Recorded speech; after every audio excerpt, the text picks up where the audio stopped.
বসিয়ে দিলাম বড় হাঁড়িতে 40 কেজি টমেটো সেদ্ধ করার জন্য। এগুলো দিয়ে আজকে সস তৈরি করব 1 বছরের জন্য।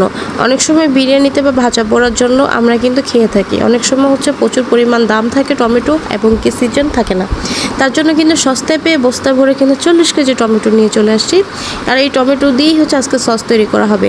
তো সিদ্ধ করে নিয়ে আসছি টমেটো, এগুলো দিয়ে হচ্ছে এখন সস তৈরি করব। তার জন্য হচ্ছে ব্লেন্ডার করে নিচ্ছি, তারপর হচ্ছে চেলে নেব।